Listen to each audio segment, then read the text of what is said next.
কি কি হবে করেও দাদা? ওর বাপের বিয়ের জন্য ব্লগ বানাচ্ছে, ওর বাপের বিয়ের খরচাটা জোগানোর জন্য তোমার মানে ফেসটা দেখিয়ে দুটো পয়সা ইনকাম করে ওর বাবার বিয়ে দেবে। কারণ ওর মা ওর বাপকে ছেড়ে পালিয়েছে। ও যখন ছোট ছিল সেই জন্য মাতৃহারা ছেলে যেভাবে মানুষ হয় ও সেইভাবেই মানুষ হয়েছে। कौन है ये लोग? ছোট লোক, এরা হচ্ছে ঘোর ছোট লোক। कहाँ से आते हैं?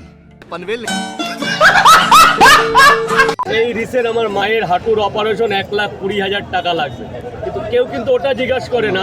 অসহায়ের সুযোগ নিয়ে করো তোমরা খেলা, ভগবানের দোহাই তোমাদের। এই অসহায়টার কেড়ে নিও না ভাতের থালা, নইলে মারবো পোঁদে, পড়বি চাঁদে, কাঁদবি ভেউ ভেউ, রাস্তায় খাবি জুতোর বাড়ি, বাঁচাতে আসবে না কেউ। হাই বাঙালি, হ্যালো বাঙালি, নমস্কার বাঙালি, কেমন আছো তোমরা সবাই? আশা করি অনেক অনেক ভালো আছো। তো আজকে আবার একটা নতুন ভিডিও নিয়ে আমি হাজির। হুজুর আমার বেচার চাই, হুজুর আমার বেচার। তোমরা তো ভালো করেই জানো রাস্তায় যে কুকুরগুলো ঘুরে বেড়ায় ওদেরকে আমরা ভালো ভাষায় নেড়ি কুকুর বলে ডাকি। সেই নেড়ি কুকুরের মতন আরও কিছু ফুড ব্লগার আছে যারা রাস্তায় ঘুরে বেড়ায়, আর সেই ঘুরে বেড়ানোর সাথে সাথে তাদের হাতে থাকে একটা দামি ফোন, আর সেই দামি ফোন নিয়ে কত কত অসহায়, কত নিরীহ, কত গরিব ঘরের সর্বনাশ করে এরা। কারণ এরা তোমার দোকানে প্রথমে যাবে, গিয়ে জিজ্ঞাসা করবে রুটিগুলো কি পুড়ে গেছে। এইরকম ফুড ব্লগার যারা চোখের সামনে দেখবে এটা হচ্ছে একটা মিক্স তরকারি, তারা জিজ্ঞাসা করবে দিদি ভাই এটা কি? এটা তোমার দাদুর বিচি, বিচিটাকে কেটে ঝোল বানানো হয়েছে, খাবে? এই নাও খাও, প্লিজ আমাকে ক্ষমা করে দাও। শান্তি হয়েছে।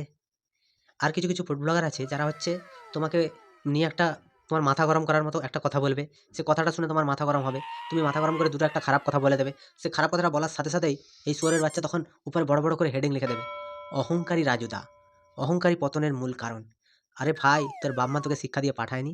তোদের বাম্মা যদি ভালো হতো না তাহলে তোরা এরকম করতিস না। একটা ছেলে রাত 3টে থেকে উঠে এসে ট্রেনে হকারি করে 2-4টা পয়সা ইনকাম করে। खेपा बटे माथा खाराप। একটা সহজ এবং ভদ্র মনের মানুষ, সে হচ্ছে একটা পরোটার দোকান খুলেছে, তার মায়ের অপারেশন আছে। সে বলছে যে কেউ একজন এসে তার মায়ের কথা জিজ্ঞাসা করছে না। তার বাড়ির পাশে ছেলেটাও হয়তো এসে দেখবে জিজ্ঞাসা করছে, ভাই পরোটার কত টাকা? ভাই কিছু কিছু লোক আছে যারা হচ্ছে তোমার পরোটা খাবে, যে সেখানেই বসে তোমার দুর্নাম করে চলে যাবে। পাশের দোকানের পরোটাটা ভালো ছিল, এটা একটু ভালো নয়, তেল দেয়নি না, কাঁচা কাঁচা আছে। আরে ভাই তুই তো জানিস এটা বিনা তেলের পরোটা, তো কাঁচা থাকবে নাকি ভালো থাকবে? কেমন সুরের বাচ্চা রে তুই? আরে আমি কিচ্ছু করিনি।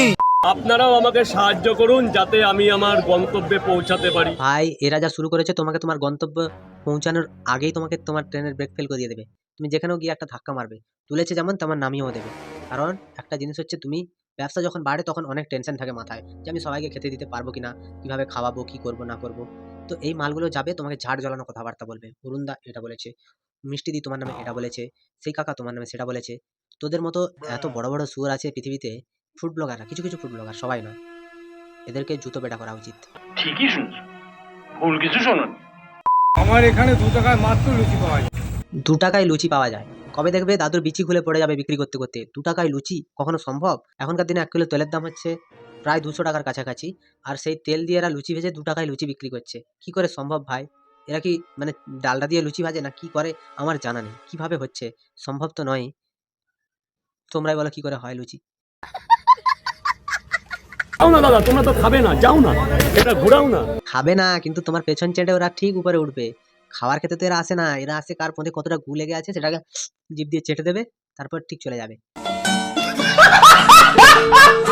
অনুমতি নিয়েছো? কি অনুমতি দিলে তোমার? অনুমতি মানে তোমার অনুমতি নিতে হবে তার কি মানে? তুমি কি মেয়ে ছেলে, তোমার অনুমতি নিতে হবে? ভিডিও ও যে পৃথিবীতে এসেছিল, ওর বাবা ওর মায়ের কাছ থেকে অনুমতি নেয়নি। ওকে যে আনার অনুমতিটা নিতে হয় সেই অনুমতিটাই নেয়নি। ও তোমার কাছ থেকে কি করে অনুমতি নেবে বলো? ও তো বিনা অনুমতির সন্তান, ও বিনা অনুমতিতেই পৃথিবীতে চলে এসেছে। কি করে অনুমতি নেবে রাজুদা? তুমি কি বলছো? দেখো, মেয়ে ছেলে, তোমার অনুমতি নিতে হবে। ভিডিও করতে আসছো? এরা শুধু মেয়ে ছেলের কাছ থেকে অনুমতি নেয়, ছেলের কাছ থেকে অনুমতি নেয় না। কাল থেকে কাঁটা লাগিয়ে ঘুরবে সবাই, নাহলে কখন কি করে দেবে ঠিক ঠিকানা নাই। তুমি আবার ভিডিও করছো? ভিডিও করতে পারি তোমার? কেন করছো? যেখানেই যা দেখবি ভিডিও করা শুরু করে দিবি, তাই না? তো যা না, রাস্তার ধারে যারা দেওয়ালে পেছাব করছে তাদের ভিডিও কর, এই ব্লগ করে ছাড়। হে গাইজ, চলে এসেছি এবারে একটা নতুন ভ্লগ নিয়ে। আমার পিছনে দেখো দুজন দাঁড়িয়ে পেশাব করছে। সবাই মিলে এই ছেলেটাকে বিরক্ত না করে তোমরা যদি সবাই মিলে গিয়ে ওর দোকানে খাও, 2 পয়সা ইনকাম করে কিছু একটা জীবনে করতে পারে। তা না করে তোমরা কন্ট্রোভার্সি লাগাচ্ছ, তোমরা তার দোকানে গিয়ে তাকে বিরক্ত করছো, রাত্রিতে গিয়ে তার ঘরের সামনে মানে তাদের ফ্যামিলির লোককে হ্যারাস করছো। এই জিনিসগুলো খুব খারাপ। তোমরা ফুড ব্লগিংয়ের নামে যে মানে অত্যাচার শুরু করেছো, যে সন্ত্রাস শুরু করেছো, তারা একদিন মাওবাদীরাই এরকম সন্ত্রাস করেছিল, তাদেরকে পুলিশ ঠেঙিয়ে যেমন তার রাস্তা দেখিয়ে দিয়েছে, তোমাদেরকে পাবলিক ঠেঙাবে ভাই, সত্যি কথা বলছি। কারণ চোখের সামনে ইডলি দেখে বলবে এটা কি, এটা হচ্ছে সেটা যেটা তুই ভাবছিস। হ্যাঁ সেটাই। তো গাইস কেমন লাগলো আজকের ভিডিও? যদি ভালো লাগে লাইক কমেন্ট শেয়ার এবং সাবস্ক্রাইব করে দিও। পাশে থাকা বেল আইকনটা প্রেস করতে একদম ভুলবে না। সবাই ভালো থেকো, সুস্থ থেকো, সাবধানে থেকো। দেখতে থাকো বাংলার গুণেঘর।